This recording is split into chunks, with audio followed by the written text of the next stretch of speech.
Amanda, qual que é o peso agora de passar para investigado justamente na CPI, Amanda? Boa tarde. Boa tarde, Marcelo. Boa tarde a todos. Eu vou tentar levar a sério, aliás, vou levar a sério, porque o assunto é muito sério. O Brasil deve chegar aos 500 mil mortos, provavelmente amanhã, pela CPI. Então, ao invés de tentar desqualificar ou descredibilizar o mensageiro, os investigadores, eu vou me ater aos fatos, e os fatos são graves. Houve atraso de vacina, houve insistência na tese de imunidade de rebanho, houve insistência na tese falaciosa também do tratamento precoce, e isso conta parte da história de onde chegamos, por que chegamos onde chegamos. Então, a gente tem essa lista aí de 14 investigados, que de alguma forma é uma antecipação do relatório do senador Renan Calheiros. A CPI está completando 2 meses, então entra agora na sua fase final, e a gente consegue ver aí pelo menos 2 pernas, 2 vertentes de responsabilização, né, para onde esse relatório aponta.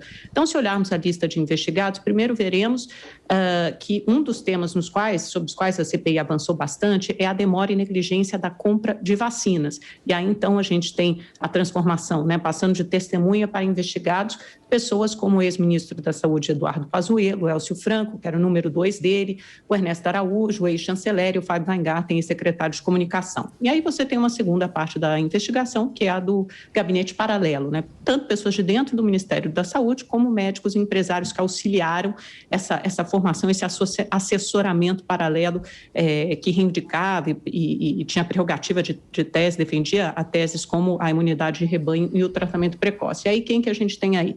Mayra Pinheiro, que é conhecida como Capitã Cloroquina, Nise Yamaguchi, a médica que já depôs, Paulo Zanotto, virologista, Arthur Weintraub, que hoje está nos Estados Unidos, mas era o coordenador aí de todo esse grupo, aparentemente, Carlos Wizard, um empresário que não apareceu para depor. E aí a gente tem também o Marcelo Queiroga, que ficou ali como uma dúvida, não houve unanimidade entre os senadores do G7 para incluir o nome do atual ministro da Saúde na lista dos investigados, mas o Renan insistiu e usou algumas justificativas, entre elas a revelação da reunião virtual em que o Queiroga defende a adoção do tratamento precoce na OMS, a discussão, pelo menos o debate desse tema na OMS, diz que 70% das pessoas furaram com hidroxicloroquina. No Brasil, a gente não sabe de onde ele tirou esse número. Enfim, outras testemunhas podem ser eventualmente acrescentadas a essa lista. Na semana que vem a gente tem o depoimento do deputado Osmar Terra, também tem o do Felipe Martins, que é assessor internacional da presidência. Na prática, o que muda, né? Haverá mais facilidade, os senadores acreditam, para quebra de sigilo bancário, fiscal, telemático, que tem encontrado alguma resistência, no caso,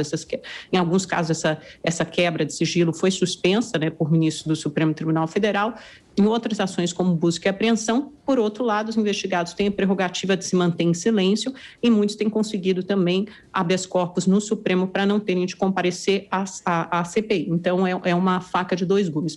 Os senadores também querem avançar sobre investigação de empresas farmacêuticas que lucraram com a fabricação com a produção de remédios do kit Covid, né, como hidroxicloroquina, ivermectina, etc. Tem o caso da farmacêutica MS, que já mandou um documento para a CPI informando que só com esses medicamentos lucrou 142 milhões de reais no ano passado. Isso é 8 vezes mais do que lucrava com esses mesmos remédios em 2019. Tem algumas facilitações aí de telefonemas do presidente Bolsonaro para o primeiro-ministro indiano, fazendo para a liberação dos insumos de cloroquina. Enfim, tem uma série de investigações aí que a CPI deve se debruçar nessas próximas semanas.